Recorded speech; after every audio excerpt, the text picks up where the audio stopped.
Welcome to వార్తా 9 ముందుగా headlines చూద్దాం. లిడ్ క్యాప్ ను మళ్లీ గాడిలో పెట్టామని మంత్రి డోలా వెల్లడి. లిడ్ క్యాప్ బలోపేతానికి ప్రభుత్వం చర్యలని వ్యాఖ్య. లెదర్ ఉత్పత్తులకు మార్కెట్ కల్పిస్తామని వ్యాఖ్య. కళాకారులకు ఉపాధి పెంచడమే లక్ష్యమన్న మంత్రి డోలా వీరాంజనేయ స్వామి. తెలంగాణ ఉద్యమకారులకు గౌరవం కల్పిస్తామన్న పొన్నం. ఉద్యమకారుల గుర్తింపు ప్రక్రియ వేగవంతం చేస్తున్న ప్రభుత్వం. ఉద్యమ చరిత్రను భావితరాలకు అందిస్తామన్న పొన్నం. తెలంగాణ ఉద్యమాన్ని అవమానిస్తే సహించమన్న మంత్రి.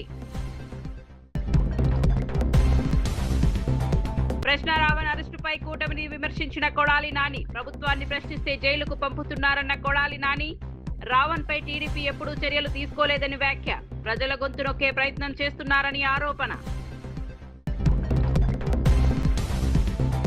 ఆయిల్ ఫామ్ రైతులతో సమావేశమైన కేటీఆర్. సమస్యలపై ఆరా. రైతుల సమస్యలు తెలుసుకున్న భూపాలపల్లి పర్యటనలో కేటీఆర్. ఆయిల్ ఫామ్ రైతులకు మరింత ప్రోత్సాహం అవసరమని వ్యాఖ్య. రైతుల సంక్షేమానికి బీఆర్ఎస్ అండగా ఉంటుందని వ్యాఖ్య.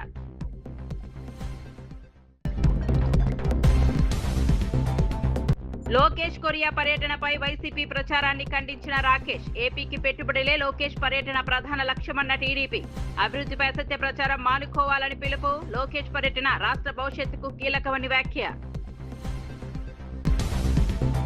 వైఎస్ఆర్సీపీ సీనియర్ నేత పెద్దిరెడ్డి రామచంద్రారెడ్డి బావిగన్ ప్రాజెక్టు ద్వారా కోస్తా ఆంధ్రలో అభివృద్ధికి కొత్త అవకాశాలు ఏర్పడతాయని పేర్కొన్నారు. ఈ ప్రాజెక్టు అమలుతో మచిలీపట్నం, కృష్ణా, గుంటూరు జిల్లాతో పాటు పరిసర ప్రాంతాలు కూడా వేగంగా అభివృద్ధి చెందుతాయని అన్నారు. పరిశ్రమలు, మౌలిక సదుపాయాలు, ఉపాధి అవకాశాలు పెరగడానికి ఈ నిర్ణయం దోహదపడుతుందని వివరించారు. మావిగన్ ప్రాజెక్టుకు తమ పార్టీ నాయకులతో పాటు ప్రజల నుంచి కూడా పూర్తి మద్దతు లభిస్తోందని తెలిపారు. అభివృద్ధి అంశాల్లో రాజకీయాలకు అతీతంగా అందరూ సహకరించాలని పిలుపునిచ్చారు. రాష్ట్ర పురోగతికి దోహదపడే ప్రాజెక్టులను స్వాగతించాల్సిన అవసరం ఉందన్నారు. భవిష్యత్తులో ఈ ప్రాజెక్టు ద్వారా వేలాది మందికి ప్రత్యక్ష, పరోక్ష ఉపాధి అవకాశాలు లభిస్తాయని ఆశాభావం వ్యక్తం చేశారు. ప్రాంతీయ అభివృద్ధిని వేగవంతం చేయడంలో మావిగన్ కీలకంగా మారుతుందని పెద్దిరెడ్డి రామచంద్రారెడ్డి తెలిపారు. మరి ఏ విధంగా మేము ఆయన తీసుకొచ్చి ఇక్కడ మాట్లాడించాము, మేము మాట్లాడలేదు కదా. అదేవిధంగా ఎవరైనా ఒకరిని టార్గెట్ చేసి చంపేస్తే వాడు క్రిమినల్, వాడికి ఎందుకు సపోర్ట్ చేస్తారని అడగచ్చా చంద్రబాబు నాయుడు, పవన్ కళ్యాణ్. వైఎస్ఆర్సీపీ ప్రభుత్వ హయాంలో నిర్వీర్యమైన లీడ్ క్యాప్ సంస్థను కూటమి ప్రభుత్వం మళ్లీ గాడిలో పెట్టిందని మంత్రి డోలా శ్రీ బాల వీరాంజనేయ స్వామి తెలిపారు.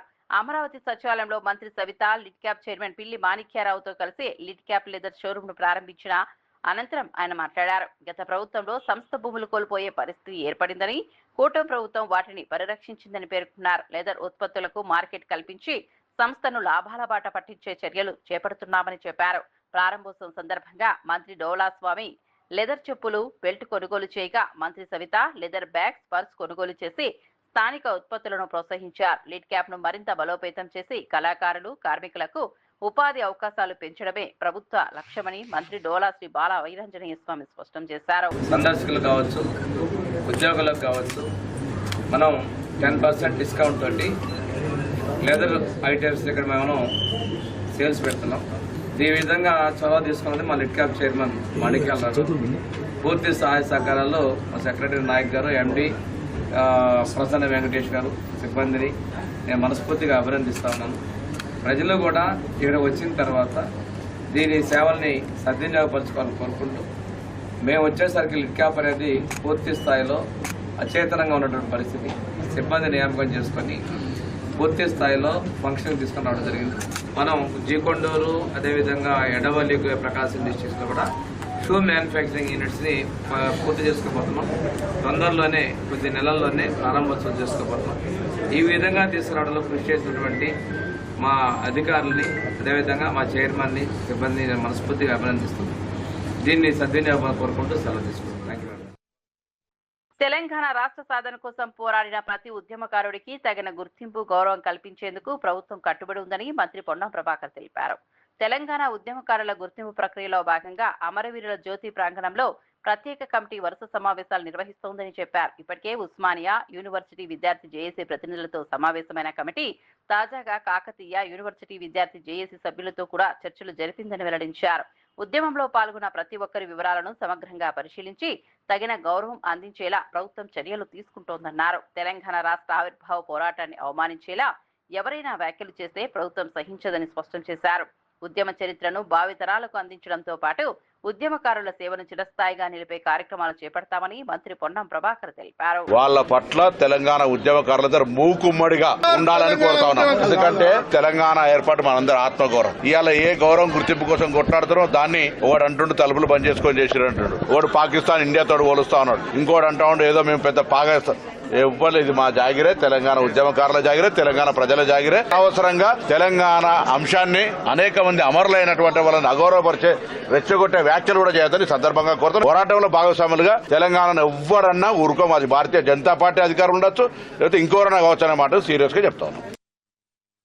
BRS working president KTR Jayashankar Bhupalpally జిల్లా పర్యటనలో భాగంగా రేపాక గ్రామంలో ఆయిల్ ఫామ్ సాగు చేస్తున్న రైతులతో సమావేశమయ్యారు. రైతులతో సుదీర్ఘంగా మాట్లాడిన ఆయన వారి సమస్యలను అడిగి తెలుసుకున్నారు. గత బీఆర్ఎస్ ప్రభుత్వం అమలు చేసిన పంటల వైవిధ్యీకరణ విధానంలో రైతులకు కలిగిన ప్రయోజనాలపై చర్చించారు. ప్రస్తుతం ఆయిల్ ఫామ్ సాగులో రైతులు ఎదుర్కొంటున్న ఇబ్బందులు, మార్కెటింగ్, ధరలు, సాగు ఖర్చులు వంటి అంశాలపై అభిప్రాయాలు సేకరించారు. రైతులకు ప్రభుత్వం మరింత ప్రోత్సాహం అందించాల్సిన అవసరం ఉందని పేర్కొన్నారు. వ్యవసాయ రంగాన్ని బలోపేతం చేయడానికి రైతుల సూచనలను పరిగణలోనికి తీసుకురావాలని సూచించారు. రైతుల సంక్షేమం కోసం బీఆర్ఎస్ ఎల్లప్పుడూ అండగా ఉంటుందని కేటీఆర్ హామీ ఇచ్చారు. వ్యవసాయ రంగంలో స్థిరమైన ఆదాయం వచ్చే విధంగా విధానాలు రూపొందించాల్సిన అవసరం ఉందని అభిప్రాయపడ్డారు. రైతు అయితందుకు నామోషి అని చెప్తారు. చదువుకున్న పిల్లలు అనుకో, ఆయనకు వ్యవసాయం చేయాలంటే ఇష్టం ఉండదు, రైతు పిల్లలు ఇవాళ వ్యవసాయంలోకి వచ్చేందుకు ఇష్టపడతలేరని మాట్లాడతారు. కానీ ఆ పిల్లగాడు చెప్తుంటే సంతోషం ఎక్కడ అనిపించిందంటే, అటు పని చేసుకుంటుండు, సాఫ్ట్వేర్ చదువుకున్నాడు కాబట్టి ఇంజనీరింగ్ పని చేసుకుంటుండు, ఇటు దిక్కు మళ్ళీ ఇక్కడ వచ్చి వ్యవసాయం కూడా చేస్తాడు. వ్యవసాయం అంటే కొత్త తరహా వ్యవసాయం చేస్తాడు. సో అనిల్ లాంటి స్టోరీలు. నెక్స్ట్ మీ పిల్లలు అనుకో, మీ పిల్లలు ఏం చేస్తారు ఇప్పుడు? మా పిల్లలు అది సాఫ్ట్వేర్ అంటారు, ఏదో ల్యాబ్కి పోతాడు. సాఫ్ట్వేరేనా మీది కూడా? మరి అనిల్ నెంబర్ మాట్లాడతాడు, అనిల్ నెంబర్ మాట్లాడతాడు. మరి అనిల్ తరాలని మీ దగ్గర కూడా. మీకెంత ఉంది పొలం? మాకు ఇప్పుడు నేను పెట్టింది అయితే 6 ఎకరాలు పెట్టిండ్రు. 2 ఎకరాలు వేరే కారణది, కానీ దాని బావి లేదు. నీళ్లు బాగా గుంచుతుందా ఇది పంట? అవసరమా? వాటర్ బాగానే ఉంది. వరితో 2-3 ఏళ్ళు ఏందో అనుకున్నా. ఇప్పుడు పంట కష్టాలు ఇక రమణారెడ్డి సార్లు మర్చిపోకుంటే యాది కత్తుండు. సార్ చెప్పింది ఆ సార్ చేసింది, ఇదంతా అంతేనా? మాకు ఆ సార్ చేసింది. సంతోషం. ఎకరం పొలానికి పెట్టే నీళ్లు 3 ఎకరాల అమ్మాయికి సరిపోదు. 1 ఎకరం వరి పొలానికి పెట్టేది 3 ఎకరాలకు సరిపోతుందా? ఇంకొకటి ఏంటంటే ప్రకృతితో సంబంధం లేకుండా వర్షాలు పడినా ఎండలు పడినా మనకు ఈ పంటకైతే డ్యామేజ్ అవుతుంది అనేది అయితే లేదు. నష్టం అనేది లేదు. మనకి ఎట్లున్నా కూడా గెలా తీసేసుకుంటారు, అమ్ముకుంటే కొనేస్తారు. అమౌంట్ కూడా 15 days లో ఇస్తారు. అదే వేరే పంటలు చూసుకుంటే వరి కానీ, పత్తి కానీ, ఇంకా వేరే ఏది చూసుకున్నా కూడా మార్కెటింగ్ మాత్రం చాలా ప్రాబ్లం ఉంది. మిర్చి కానీ ఏదైతే గ్యారంటీ కొనడం గ్యారంటీ ఏదైనా కూడా మనకు మంత్లీ ఒక రేట్ ఫిక్స్ చేస్తున్నారు. ఆ మంత్ బేసిస్ మీద, ఆ మంత్ లో మనం ఎన్ని టన్నులు ఇచ్చినా కూడా అన్ని టన్నుల బేస్ మీద మనకు అమౌంట్ వచ్చేస్తుంది రెగ్యులర్. అంటే ఇది కింద మీద ఏదేం లేదా? రేటు కింద మీద పైకి ఓడి కిందికి పెట్టినప్పుడు 12,000 ఉంది సార్, ఇప్పుడు 24,000 ఉంది. మంచి రేటు. ఒకవేళ రైతుకు చాద కాకపోతే 2 ఏళ్ళు ఏం చేయక ఊరుకొని చెట్టు చచ్చిపోతాడు. అలా 2 ఏళ్ళ తర్వాత అయ్యో అందరికి బాగా వస్తానే పైసలు, నేను మళ్ళీ పెట్టుకుంటా అని మళ్ళీ వాటర్ పెట్టుకుని మళ్ళీ పంట వస్తుంది, చెట్టు చచ్చిపోతుంది. ఇప్పుడు నేను పెడితే మా వాళ్ళు కూడా మొన్నటి దానికి ఎందుకు పెట్టుకున్నావు ఆ కంప అన్నారు. మొన్న నాకు పంట వచ్చేటాలకు నేను పెడతా అంటున్నారు. కూడా కట్టింది సార్. మా విలేజ్ లో నేను పెట్టినా సార్, 6 ఎకరాలు పెట్టినా. 6 ఎకరాలు. మీ పేరు ఏందన్నా? సుదర్శన్ రెడ్డి. సుదర్శన్ రెడ్డి అన్న. ఏ ఊరు? గుమ్మడివెల్లి, టేక్మట్ల మండలం. గుమ్మడివెల్లి. ఎంత దూరం ఉంటుంది ఇక్కడికి? ఇక్కడికి వెళ్ళి 25 కిలోమీటర్లు. 25 కిలోమీటర్లు. నమస్కారం. అయితే మేము పెట్టినాక నా పంట వచ్చేదాకా నేను విఫలం పెట్టమన్నారు. ఇప్పుడు మనం నా పంట చూసి ఇప్పుడు 40 ఎకరాలు తయారయ్యారు. 40 ఎకరాల వాళ్ళు అడ్వాన్స్ కట్టారు. సూపర్. మీ పిల్లలు ఏమంటారు మరి? మా పిల్లలు వాళ్ళు ఏమన్నాగా నేను ఉన్నంతసేపు అయితే నేను చేస్తానని ఉన్నా. 6 ఎకరాలు ఉండే, ఇప్పుడు ఇంకొక 4 ఎకరాలు కొన్నా. 4 ఎకరాలు కూడా మళ్ళీ ఫామ్ అయ్యారు. సో కేసీఆర్ సార్ మంచి ఆలోచన చేసిండు. ఇదని కాదు సార్, ఎవ్రీథింగ్ రైతుకు కానీ సామాన్య ఒక పుట్టిన ఈ పాపకాల నుంచి చనిపోయే ముసలైన వరకు ప్రతి ఇంటికి అడగకుండా కూడా సంక్షేమ పథకాలు వచ్చినాయంటే సార్ మేము అంటే గత భూపాలపల్లిలో ఎందుకు కోపం వచ్చింది మీకు? చెప్పేదంతా ముచ్చట మంచిగానే ఉంది కానీ మరి భూపాలపల్లి ఎందుకు కోపం వచ్చింది? ఆశపడ్డారా? లేక ఏమైంది? ఇదే 2 లక్షల రుణం మాఫీ మీద ఆశపడ్డారా? దేని మీద ఆశపడ్డారు? అది అంటే పబ్లిక్ నాడి ఏంటంటే 2 సార్లు ఓడిపోయిండు, 2 సార్లు పైసలు ఖర్చు పెట్టిండు. మాజీ మంత్రి కొడాలి నాని ప్రశ్న జోసెఫ్ రావణ్ అరెస్టు వ్యవహారంపై స్పందిస్తూ కూటమి ప్రభుత్వంపై తీవ్ర విమర్శలు చేశారు. రావణ్ తెలుగుదేశం పార్టీకి అనుకూలంగా వ్యవహరించే వ్యక్తి అని, చంద్రబాబు నాయుడు, నారా లోకేష్, బాలకృష్ణకు అనుకూలంగా పనిచేస్తున్నారని ఆరోపించారు. అందుకే టీడీపీ నాయకులపై ఒక్క మాట కూడా మాట్లాడలేదని వ్యాఖ్యానించారు. టీడీపీ ప్రభుత్వం రావణ్పై కేసులు నమోదు చేయలేదని, జనసేనతో కలిసి పోలీస్ స్టేషన్లపై దాడులకు కూడా ప్రయత్నించలేదని అన్నారు. వైఎస్ జగన్ అధికారంలో ఉన్న సమయంలోనూ ప్రతిపక్షంలో ఉన్నప్పుడు రావణ్ తనపై విమర్శలు చేసినా ఎప్పుడూ అణిచివేయలేదని గుర్తు చేశారు. ప్రస్తుతం ప్రభుత్వాన్ని ప్రశ్నించే వారిని కొత్త చట్టాల పేరుతో జైళ్లకు పంపిస్తున్నారని విమర్శించారు. ప్రజల గొంతు నొక్కే ప్రయత్నంలో కూటమి ప్రభుత్వం ఉందని ఆరోపించారు. తమ పార్టీని గొడ్డలి పార్టీ అని విమర్శిస్తున్న చంద్రబాబుకు ప్రజలే తగిన సమాధానం చెబుతారని, ఆయన రాజకీయాలకు రోజులుగా మాట్లాడినటువంటి వ్యక్తులు కాదు. ఎందుకంటే ఈ రాష్ట్రంలో ముఖ్యమంత్రులుగా, ఉప ముఖ్యమంత్రులుగా అనేక రకాలైనటువంటి పదవుల్లో ఉన్నటువంటి వ్యక్తులే అంతకన్నా ఇంకా భయంకరమైనటువంటి భాషలో మాట్లాడినటువంటి పరిస్థితి ఉంది. అతను ఒక సంవత్సరం కాలం నుంచి కూడా పవన్ కళ్యాణ్ని ముఖ్యంగా ఎక్కువ అతని గురించి మాట్లాడటం, అతని మీద పోస్టులు పెడతాం, ఇవన్నీ జరుగుతున్నాయి. కాబట్టి ఒక కక్ష కట్టినటువంటి వాతావరణంలో మరి పవన్ కళ్యాణ్ పార్టీ సంబంధించినటువంటి పార్టీ జనసేన కేసులు పెడతాం, అతన్ని పోలీస్ స్టేషన్లకు 4 స్టేషన్లకు తిప్పటం, అక్కడ జనసేన శ్రేణులు దాడికి వెళ్ళటం, అయినా కూడా మరి మేజిస్ట్రేట్లు బెయిల్ ఇవ్వటం వలన కొత్తగా ఉపమా చట్టం అని ఒకటి తీసుకొచ్చి అతను జైలుకి పంపించడం జరిగింది. అదేమంటే రావణ్ అనే అతను వైసీపీకి సంబంధించినటువంటి వ్యక్తి, మా పార్టీకి మేము డబ్బులు ఇచ్చి పనిచేస్తున్నాం అని చెప్తున్నారు. మీరు కనుక ఈ మొత్తం ఈ జరిగినటువంటి సంఘటన కనుక మనం పరిశీలించినట్లయితే తెలుగుదేశం పార్టీ వాళ్ళు ఎక్కడ కేసులు పెట్టలే అతని మీద. తెలుగుదేశం పార్టీ వాళ్ళు ఎక్కడ కూడా పోలీస్ స్టేషన్కి వెళ్ళి దాడులు చేయలే. తెలుగుదేశం పార్టీ ఎక్కడ కూడా అతని గురించి కానీ, అతను సోషల్ మీడియాలో కానీ రావణ్ చెడ్డవాడనో లేకపోతే అతని గురించి ఎక్కడ కూడా విమర్శలు చేయట్లా. ఎవరయ్యే చేసేదంటే తెలుగుదేశం పార్టీకి సంబంధించినటువంటి పేటీఎం బ్యాచ్ మీడియా, ఏది ఏబిఎన్, TV5, మహా న్యూస్, అదేవిధంగా యూట్యూబ్ ఛానల్స్ కొన్ని ఉన్నాయి తెలుగుదేశం పార్టీకి, అవి చేస్తున్నాయి. ఎందుకంటే మరి బిఆర్ నాయుడు గారిని బ్రోకర్ గార్డ్ అని చెప్తాడు ప్రశ్న రావణ్. అదేవిధంగా ఏబిఎన్ రాధాకృష్ణని అమరాబూతులు తిడతాడు, ఒకరిని బ్రోకర్ అని, ఒకడు లోఫర్ అని. ఆ పౌడర్ డబ్బా మన మహా న్యూస్ అయితే కనుక శాంతం ముఠాకోర్ అని చెప్పి. TPCC working president Jaggareddy Gandhi Bhavan లో మీడియా సమావేశం నిర్వహించి రాష్ట్ర రాజకీయాలు, ప్రభుత్వ కార్యక్రమాలు, ప్రతిపక్ష విమర్శలపై స్పందించారు. కాంగ్రెస్ ప్రభుత్వం ప్రజలకు ఇచ్చిన హామీల అమలుపై దృష్టి సారించి పనిచేస్తోందని తెలిపారు.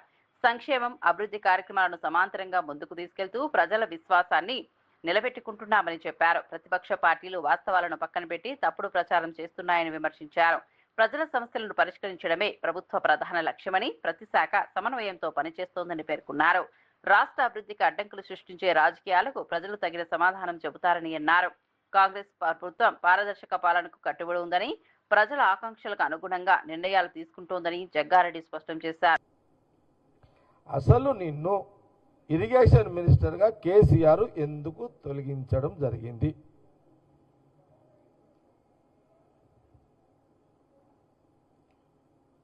హరీష్ రావుని కేసీఆర్ గారు ఇరిగేషన్ మంత్రిగా ఎందుకు తొలగించడం జరిగింది? ఎందుకు ఆ శాఖ నుంచి తప్పించిండు? ఆ శాఖని కేసీఆర్ గారి దగ్గర ఎందుకు పెట్టుకున్నాడు? దీనికి జవాబు చెప్పాలి. మా డౌట్, కాంగ్రెస్ పార్టీ డౌట్. జవాబు అయితే నువ్వు చెప్పాలి ఎందుకు తప్పించిండు.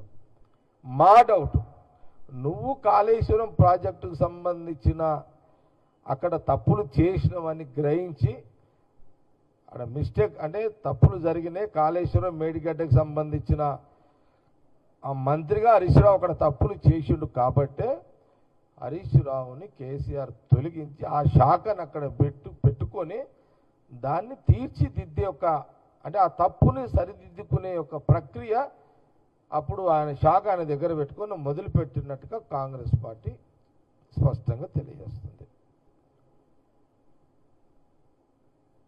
ఒకటి,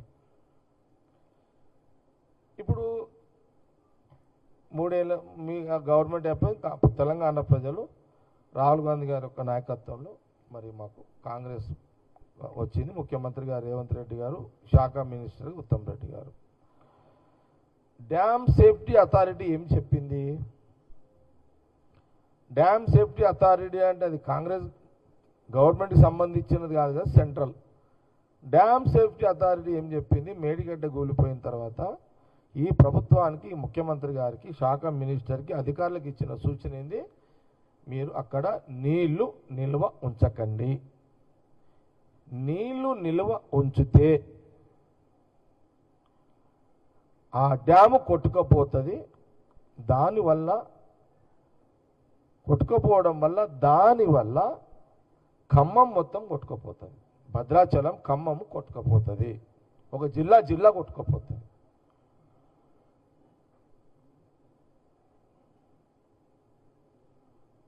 మరి ముఖ్యమంత్రి రేవంత్ రెడ్డి గారు, మినిస్టర్ ఉత్తమ్ రెడ్డి గారు ఏం చేయాలి? మరి నీళ్లు ఆపి డ్యామ్ మొత్తం కూలిపోతే, కొట్టుకపోతే, అంటే ఖమ్మం జిల్లా కొట్టుకపోయినా పర్వాలేదా? ఇదేనా హరీష్ రావు గారి యొక్క ఆలోచన? చెప్పాలి. పర్లేదు, ఖమ్మము ఉమ్మడి జిల్లా భద్రాచలం కొట్టుకపోయినా పర్వాలేదు, నీళ్ళైతే ఆపుండి అని హరీష్ రావు గారు స్టేట్మెంట్ ఇవ్వగలుగుతారా? ఇది నా ప్రశ్న. ఇప్పుడు ముఖ్యమంత్రిగా మీరా జిమ్మేదారుగా పనిచేయలేదు డ్యామ్ కట్టేటప్పుడు? మీరు బాధ్యత పట్ల మీకు అవగాహన లేదు. శ్రీ సత్యసాయి జిల్లా చారిత్రక క్షేత్రం లేపాక్షిలో శృంగేరి శారదా పీఠాపతి శ్రీ శ్రీ విధుశేఖర భారతి మహాస్వామి పర్యటన భక్తి వాతావరణంలో జరిగింది. వేద పండితులు, మంత్రోచ్చరణలు, పూర్ణకుంభ స్వాగతంలో ఆలయ అధికారులు జగద్గురువులను ఆహ్వానించారు. అనంతరం వీరభద్రస్వామి, దుర్గాదేవి, రఘునాథస్వామి ఆలయాల్లో ప్రత్యేక పూజలు నిర్వహించారు. 7 శిరస్సుల నాగేంద్రుడు, ఏకశిలా నంది, ప్రసిద్ధ వేలాడే స్తంభం వంటి శిల్పకళా విశేషాలను దర్శించిన మహాస్వామి విజయనగర సామ్రాజ్య శిల్పుల అద్భుత నైపుణ్యాన్ని కొనియాడారు. తెలుగు రాష్ట్రాల నుంచి పెద్ద సంఖ్యలో భక్తులు తరలివచ్చి జగద్గురువుల ఆశీస్సులు పొందారు. ఆలయ కమిటీ చైర్మన్ పరిగి వేణుగోపాలరావు ఆధ్వర్యంలో శాల్వాతో ఘన సత్కారం చేశారు. ఈ పర్యటనతో లేపాక్షి క్షేత్రానికి మరోసారి జాతీయ స్థాయిలో గుర్తింపు లభించిందని ఆలయ అధికారులు తెలిపారు.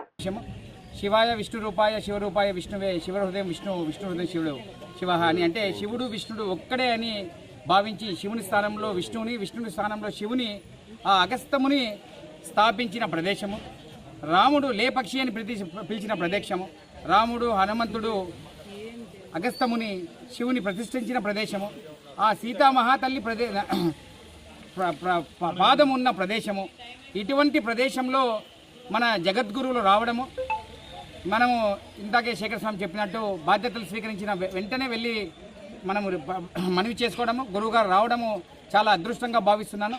ఇదే సందర్భంగా ఏమైతే మా మీద ఒక సనాతన ధర్మము పాటిస్తారనే ఒక నమ్మకంతో ఎమ్మెల్యే బాలకృష్ణ, నందమూరి బాలకృష్ణ గారు ఈ అవకాశం ఇచ్చారో వారికి, వారి కార్యాలయానికి, మా జిల్లా అధ్యక్షులకు, రాష్ట్ర అధ్యక్షులకు, మంత్రివర్యులు, అదే రకంగా కూటమి వారికి, ముఖ్యంగా పత్రికా విలేకరులు కూడా చక్కగా సమన్వయం చేసుకుంటూ మా ఈఓ గారు, ఆయన టీం, మూర్తి గారు ఆయన టీము, ఆర్కాలజీ రాము గారు, ఆయన రాజేష్ గారు, పురోహితులు, టూరిజం ఇలా చక్కగా సమన్వయం చేసుకుంటూ ఈ ప్రదేశాన్ని అభివృద్ధి చేస్తామని, ముఖ్యంగా భక్తాదులకు వసతులు ఏమైతే బాత్రూమ్లు కావచ్చు ఇలాంటివన్నీ మేము చేస్తామని కూడా మాటిస్తూ స్వల్పకాలిక, దీర్ఘకాలిక లక్ష్యాలు పెట్టుకున్నాము.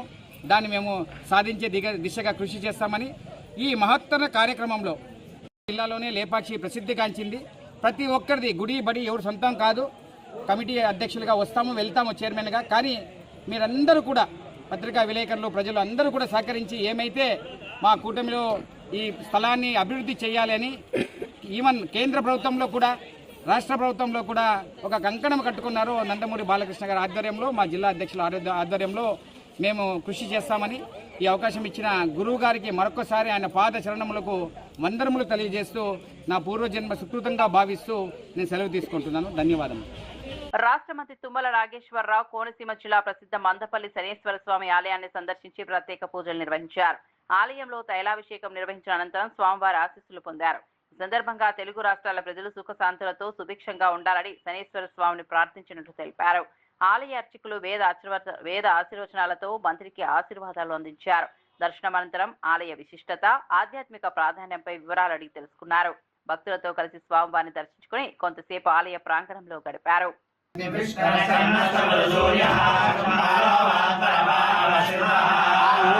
తైలాభిషేకం ఆయనే శనేశ్వరుడు దండం పెట్టుకుంది. ప్రాణానాం గ్రంథేరశిరుద్రోమా విషామాన్ కామ కామాయ మహ్యం महाराज वैश्रवणाय ओम तद्ब्रह्मा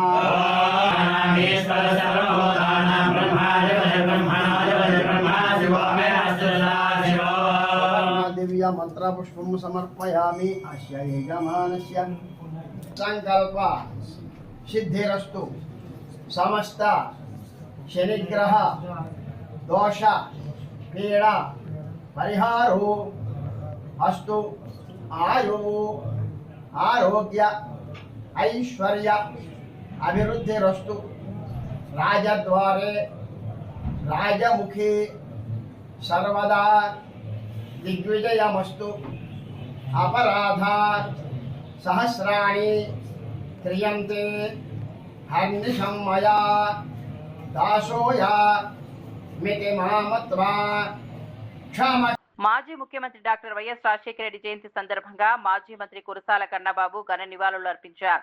నాయకుడు భౌతికంగా లేకపోయినా ప్రజల గుండెల్లో చిరస్థాయిగా జీవించి ఉండటానికి వైఎస్ఆర్ నిలువెత్తు నిదర్శనమని అన్నారు. తెలుగునాట రాజకీయాలు ఉన్నంతకాలం వైఎస్ఆర్ ముద్ర చెరగదని అన్నారు. ప్రజా సంక్షేమాన్ని లక్ష్యంగా చేసుకుని ఎన్నో విప్లవాత్మక పథకాలను అమలు చేసిన మహానేతగా ఆయన్ను గుర్తు చేసుకున్నారు. రైతులు, పేదలు, విద్యార్థులు, మహిళల కోసం తీసుకున్న నిర్ణయాలు నేటికి ప్రజల మధ్యలో నిలిచి ఉన్నాయని అన్నారు. రాజకీయాల్లో వైఎస్ఆర్ ఒక బ్రాండ్ గా నిలిచారని, ఆయన చూపిన మార్గంలోనే వైఎస్ఆర్సీపీ ముందుకు సాగుతోందని పేర్కొన్నారు. ఇవాళకే కాదు, తరతరాలకు ఆయన వేసిన ఆనాటి బీజాలు మహావృక్షాలుగా ఎదుగుతాయి. ఒక ఆరోగ్యశ్రీ అవ్వచ్చు, పేదల గుండె చెప్పుడు విన్న డాక్టర్గా. ఒక ఫీజు రియంబర్స్మెంట్ అవ్వచ్చు, పేద పిల్లలు ఉన్నత విద్యలు చదువుకోవాలి, ఇంకా ఉన్నత స్థాయిని అందుకోవాలనే ఆకాంక్షని నెరవేర్చే పథకంగా. ఇందిరమ్మ ఇల్లు అని ప్రతి పేదవాడికి ఇల్లు ఉండాలని ఆనాడు తీసుకున్న నిర్ణయంగా. అది ఉచిత విద్యుత్ ఇచ్చి రైతన్నలకు బాసటగా నిలబడి ఉమ్మడి ఆంధ్రప్రదేశ్లో వ్యవసాయాన్ని నిలబెట్టిన గొప్ప దార్శనికుడిగా రాజశేఖర రెడ్డి గారు కనిపిస్తారు. ఇవాళే కాదు, ఏనాటికి ఆయన ఖ్యాతి తరగనిది. ఆయన వేసిన ఆ బాటలు అద్భుతమైన ఫలితాలు ఇచ్చేవిగా కనిపిస్తాయి. నాన్న ఒక అడుగు ముందుకేస్తే 4 అడుగులు నేను ముందుకేస్తానని చెప్పి ఆయన నుంచి స్ఫూర్తి పొందిన శ్రీ వైఎస్ జగన్మోహన్ రెడ్డి గారు ముఖ్యమంత్రిగా 5 ఏళ్ల పదవీ కాలంలో ఈ దేశానికే ఆదర్శంగా ఎన్నో కార్యక్రమాలని, పథకాలని అమలు చేసిన పరిస్థితి మనం చూసాం. మీరు చూస్తే డీబీటీ, డైరెక్ట్ బెనిఫిట్ ట్రాన్స్ఫర్, ప్రతి ఒక్క అకౌంట్లోని లబ్ధిదారుడికే. మాజీ మంత్రి BRS MLA Harish Rao Tummidihatti project అంశంపై కాంగ్రెస్ ప్రభుత్వానికి సవాల్ విసిరారు. మహారాష్ట్రతో తుమ్మడిహట్టి ఎత్తు పెంపుపై ఎలాంటి అధికారిక ఒప్పందం జరిగి ఉంటే దానిని ప్రజల ముందుంచాలని డిమాండ్ చేశారు. అలాంటి అగ్రిమెంట్ ను ప్రభుత్వం చూపిస్తే తాను ఎమ్మెల్యే పదవికి రాజీనామా చేస్తారని ప్రకటించారు. ఒకవేళ ప్రభుత్వం ఆ ఒప్పందాన్ని చూపించలేకపోతే ప్రజలకు బహిరంగంగా క్షమాపణ చెప్పాలని డిమాండ్ చేశారు. 2.5 ఏళ్లుగా మహారాష్ట్ర ముఖ్యమంత్రి అపాయింట్మెంట్ కూడా సాధించలేని ప్రభుత్వం ఇప్పుడు ప్రాజెక్టు పేరుతో రాజకీయ డ్రామాలు చేస్తోందని విమర్శించారు. బీఆర్ఎస్ ప్రభుత్వం అధికారంలో ఉన్నప్పుడు నెల రోజుల్లోనే మహారాష్ట్రతో చర్చలు జరిపి అపాయింట్మెంట్ సాధించారని గుర్తు చేశారు. తెలంగాణ రైతుల ప్రయోజనాల విషయంలో ప్రభుత్వం స్పష్టమైన వైఖరితో ముందుకు రావాలని హరీష్ రావు కోరారు. తమ్మిడిహట్టి కడతాం, పీక్తామో అన్నారు. 2.5 సంవత్సరాలు మీకు అపాయింట్మెంట్ దొరకలేదా? ఆనాడు కాంగ్రెస్ గవర్నమెంట్ ఉంటే నెల లోపల పోయి కలిసిన నేను. కాంగ్రెస్ ఓడిపై బీజేపీ గెలిస్తే వచ్చిన గవర్నమెంట్ వచ్చిన 10 రోజులకే పోయి కలిసిన. స్వయంగా కేసీఆర్ ముఖ్యమంత్రి గారు 2 రోజులు మహారాష్ట్రలో ఉండి వెయిట్ చేసి, ముఖ్యమంత్రి ఎప్పుడు టైం ఇస్తే అప్పుడు నేను ఈయనే ఉంటా అని ఆడ కూర్చొని ఆయన టైం ఇచ్చినప్పుడు కలిసి బతిలాడి వచ్చిండు. 6 నెలల్లో కేసీఆర్ పోయిండు, మా ఇంజనీర్లు పోయిండు, నేనే 3-4 సార్లు పోయినా. మరి మీరు 2.5 సంవత్సరాలు పోయింది కూడా లేదు కదా. అంత డ్రామా మీ కంపెనీ. 2.5 ఏళ్ళల్లో తమ్మిడిహట్టి కోసం మీరు కనీసం ఒక్కసారైనా మహారాష్ట్రకు పోయినరా? 2 సంవత్సరాల 7 నెలలు పూర్తయింది. That shows your commitment. మీ నిజాయితీ అది, మా నిజాయితీ ఇది. మేము నెలకే పోయినాం. గవర్నమెంట్ వచ్చిన కొత్త రాష్ట్రం సంసారం కుదరకముందే పోయినాం నెల లోపల. మరి మీరు 2 సంవత్సరాల 5 నెలలు ఏం చేసిండ్రు? ఎందుకు పోలేదు? అంటే మీది మాటలు తప్ప, డ్రామాలు తప్ప యాక్షన్ లేదు, సిన్సియారిటీ లేదు, నిజాయితీ లేదు. మంత్రి కొండాకు సురేఖ చేసిన ఫిర్యాదుపై స్టేషన్ కన్పూర్ ఎమ్మెల్యే కడియం శ్రీహరి స్పందించారు. తనను మంత్రి తప్పుగా అర్థం చేసుకున్నారని, తాను ఎలాంటి తప్పు చేయలేదని స్పష్టం చేశారు. ప్రజాప్రతినిధిగా ఏ ప్రభుత్వ అధికారినైనా కలిసి ప్రజా సమస్యలను వివరించడం తన ప్రాథమిక హక్కు అని పేర్కొన్నారు. తాను దేవాదాయ శాఖ కార్యాలయానికి వెళ్లింది కేవలం వినతి పత్రం అందించడానికేనని, అక్కడ ఎలాంటి సమీక్షా సమావేశం నిర్వహించలేదని తెలిపారు. ఈ విషయాన్ని అనవసరంగా వివాదంగా మార్చడం సరికాదన్నారు. ప్రజల సమస్యల పరిష్కారం కోసం అధికారులను కలవడం ప్రతి ప్రజాప్రతినిధి బాధ్యత అని పేర్కొన్నారు. తాను ఎప్పుడూ నిబంధనలకు లోబడి వ్యవహరించానని ఎలాంటి అపార్థాలకు తావులేదని చెప్పారు. వాస్తవాలను తెలుసుకోకుండా ఆరోపణలు చేయడం మంచిది కాదని సూచించారు. ఈ వ్యవహారంపై నిజాలు త్వరలోనే ప్రజలకు స్పష్టమవుతాయని కడియం శ్రీహరి తెలిపారు. ముఖ్యమంత్రి గారు కలిసి కూడా మనం ఎప్పటికప్పుడు నివేదిస్తుంటాం, విజ్ఞాపన పత్రాలు, వినతి పత్రాలు ఇస్తుంటాం. అది ప్రజాప్రతినిధులకు ఉన్న ఒక ప్రాథమిక హక్కు. ఇవాళ ఒక ఎమ్మెల్సీ కానీ, ఒక ఎంపీ కానీ, ఒక ఎమ్మెల్యే కానీ వాళ్ళకి పరిధులు లేవు. ఎవరి దగ్గరికైనా వెళ్ళొచ్చు, వినతి పత్రం ఇవ్వచ్చు, సమస్య వారికి తీసుకురావచ్చు. అదే పద్ధతిలో ఆ ప్రోటోకాల్కు లోబడే స్టేషన్ గన్పూర్ నియోజకవర్గానికి సంబంధించిన చీపూరు, జీడికల్లు, నవాబ్పేట, మన మల్లనగుట్ట. దక్షిణ కొరియాలో మంత్రి నారా లోకేష్ చేపట్టిన పర్యటన విజయవంతంగా సాగుతోందని తెలుగుదేశం పార్టీ నేత డూండి రాకేష్ తెలిపారు. ఈ పర్యటన ద్వారా ఆంధ్రప్రదేశ్ కు భారీ పెట్టుబడులు తీసుకురావడానికి ప్రభుత్వం కృషి చేస్తోందని అన్నారు. అయితే ఈ విజయాన్ని చూసి వైఎస్ఆర్సీపీ తప్పుడు ప్రచారం చేస్తోందని ఆరోపించారు. విదేశీ పెట్టుబడులను ఆకర్షించడం, రాష్ట్రంలో పరిశ్రమలు స్థాపించడం, యువతకు ఉపాధి అవకాశాలు కల్పించడం లక్ష్యంగా లోకేష్ పర్యటన కొనసాగుతోందని వివరించారు. రాష్ట్ర అభివృద్ధి కోసం ప్రభుత్వం చేస్తున్న ప్రయత్నాలను రాజకీయ కోణంలో చూడడం సరికాదని అన్నారు. పెట్టుబడిదారులతో జరిగిన సమావేశాలు ఆంధ్రప్రదేశ్ భవిష్యత్తుకు ఉపయోగపడతాయని పేర్కొన్నారు. ప్రజలకు ఉపాధి, పారిశ్రామిక అభివృద్ధి తీసుకురావడమే ప్రభుత్వ లక్ష్యమని స్పష్టం చేశారు. అభివృద్ధి కార్యక్రమాలపై అసత్య ప్రచారం చేయడం మానుకోవాలని వైఎస్ఆర్సీపీకి సూచించారు. రాష్ట్ర ప్రయోజనాల కోసం ప్రభుత్వం చేపడుతున్న కార్యక్రమాలకు ప్రజలు పూర్తి మద్దతు ఇస్తున్నారని డూండి రాకేష్ తెలిపారు. ప్రధాన ఆదాయ గణనీయంగా పెరిగింది. 2023-24 సంవత్సరంలో 1379.19 కోట్లు ఉన్న ఆదాయం ఈరోజు 2025-26లో 1503.90 కోట్లకు పెరిగింది. మరి ఆదాయం తగ్గిందా పెరిగిందా? ఏం మాట్లాడుతున్నారు ఈ హాఫ్ టికెట్లు? నేను చెప్తా ఉన్నా, దీని మీద రండి మాట్లాడదాం. మీరు చెప్తారా, మమ్మల్ని రమ్మంటారా? చెప్పండి. పోనీ అతనింటికి కోతవేడు దూరంలో ఆ రోజు అతను మంత్రిగా ఇదే శాఖకి ఎలగబెట్టిన సమయంలో 3 సింహాలు పోతేనే ఇప్పటిదాకా కేసు లేదు దాని మీద. ఈ రోజు వరకు హనుమంతుడు చెయ్యిరిగిందంటే చెయ్యిరిగితే ఏం పోయింది? 1,00,000 పోద్ది, 10 లక్షలు పోద్ది, మేము కదా పెట్టేదని మాట్లాడిన నాయకులు ఉన్న పార్టీ మీరు కూడా ఈరోజు హిందూ ధర్మం గురించి, దేవాలయాల గురించి మాట్లాడతారంటే దయ్యాలే వేదాలు వల్లిస్తున్నట్టు, దొంగే దొంగ దొంగ అన్నట్టుందని ప్రజలందరూ కూడా నవ్వుకుంటా ఉన్నారు. టీ సెంటర్లో ఇదే చర్చ జరుగుతూ ఉంది. ఈయన కదా దేవాదాయ శాఖ మంత్రిగా ఉన్నప్పుడు అక్కడి నుంచి ఇక్కడ దాకా అనేక గొడవలు, పంచాయతీలు జరిగినాయి. దేవాలయాల్ని కాపాడిన నాదుడు లేడు, దేవాలయాల్ని పరిరక్షణ చేసిన మనిషి లేడు. అటువంటిది ఈరోజు దేవాలయాల గురించి ఈయన వచ్చి ముసుగేసుకొని మాట్లాడుతున్నాడంటే ఏం మాట్లాడాలి? దీని గురించి ప్రజలందరూ కూడా ఆలోచిస్తూ ఉన్నారు.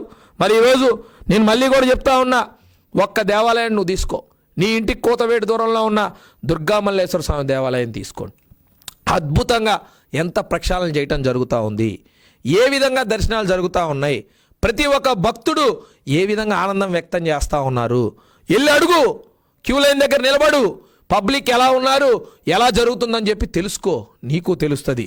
అటువంటి ఆదాయాల్లో 2023-24 సంవత్సరంలో 207.16 కోట్లుగా ఉన్న స్థూల ఆదాయం ఈరోజు 2025-26లో ములుగు జిల్లా కన్నాయిగూడెం మండలం లక్ష్మీపూర్ గ్రామంలో బీఆర్ఎస్ తప్పుడు ప్రచారం చేస్తోందని కాంగ్రెస్ నాయకులు మండిపడ్డారు. బీఆర్ఎస్ నాయకులకే గులాబీ కండువాలు కప్పి కాంగ్రెస్ నుంచి భారీ చేరికలు జరిగాయని ప్రచారం చేయడం సిగ్గుచేటని మండల కాంగ్రెస్ అధ్యక్షుడు జాడి రాంబాబు, జిల్లా నాయకుడు ఎండి అఫ్సర్ పాషా విమర్శించారు. నిజంగా కాంగ్రెస్ నాయకులే అయితే వారికి పార్టీలో ఏదైనా పదవి ఉందని నిరూపించాలని సవాల్ విసిరారు. కన్నాయిగూడెం మండలంలో కాంగ్రెస్ పార్టీ బలంగా ఉందని, గత 10 ఏళ్ల బీఆర్ఎస్ పాలనలో కూడా ప్రజలు కాంగ్రెస్ కు మద్దతు ఇచ్చారని గుర్తు చేశారు. ముఖ్యమంత్రి రేవంత్ రెడ్డి, మంత్రి సీతక్క నేతృత్వంలో ప్రజా సమస్యలు నేరుగా పరిష్కరిస్తూ అభివృద్ధి కార్యక్రమాలు చేపడుతున్న ప్రభుత్వం కాంగ్రెస్దేనని అన్నారు. సీసీ రోడ్లు, డ్రైనేజీలు, ఇందిరమ్మ ఇళ్లు, ఉచిత బస్సు ప్రయాణం, కొత్త పెన్షన్లు, సన్నబియ్యం వంటి పథకాలను ప్రజల్లోకి అందిస్తున్నామని పేర్కొన్నారు. పచ్చిళ్ళు కండవలు కప్పిల్లని మాయ మాటలు చెప్పకండి. మా నాయకత్వం ఎక్కడికి పోలేదు. మా నాయకులు, మా నాయకత్వం అంతా మా అందరం సంయుక్తంగా సమన్వయంతో ముందుకెళ్లి అభివృద్ధి కార్యక్రమంలో దూసుకెళ్తుంది. మీరు మా సీతక్క గారి ఆధ్వర్యంలో ఇంకెన్నో కార్యక్రమాలు చేసేది ఉన్నది. ఇంకా చేయడానికి మేము ముందంజలో ఉన్నాం. మా జిల్లా నాయకత్వం ఉన్నది, మా అఫ్సర్ పాషా గారు ఉన్నారు, ఇక్కడ ఉన్నటువంటి మా సర్పంచ్ గారు, మా యూత్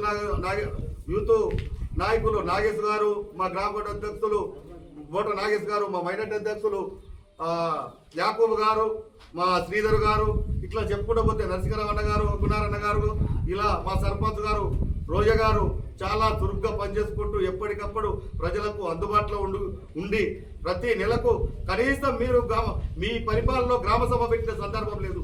మా పంచాయతీ ఎన్నికలైన సందర్భంగా ఇప్పటికే దాదాపు 5 నుంచి 6 నెలల కాలంలో దాదాపు 4-5 గ్రామ సభలు పెట్టడం జరిగింది. ప్రజా సమస్యలు ఎక్కడ ఉన్నాయో అక్కడ మా గ్రామ సర్పంచ్ రోజా గారు ఎప్పటికప్పుడు స్పందిస్తూ నిన్న కూడా పింఛన్లు ఇచ్చి కొత్త పింఛన్లు అందరికి ఇచ్చి పింఛన్లు కూడా పంచడం జరిగింది.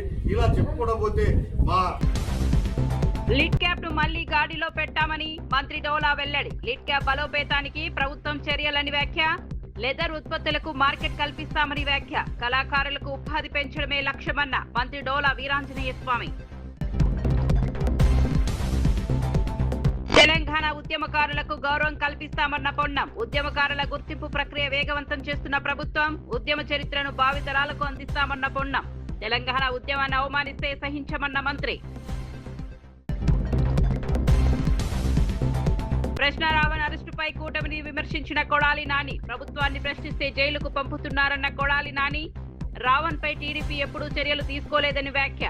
ప్రజల గొంతు నొక్కే ప్రయత్నం చేస్తున్నారని ఆరోపణ.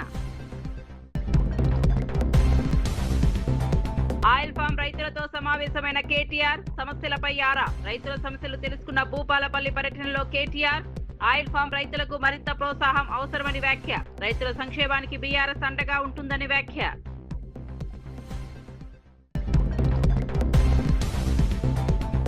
లోకేష్ కొరియా పర్యటనపై వైసీపీ ప్రచారాన్ని ఖండించిన రాకేష్. ఏపీకి పెట్టుబడులే లోకేష్ పర్యటన ప్రధాన లక్ష్యమన్న టీడీపీ.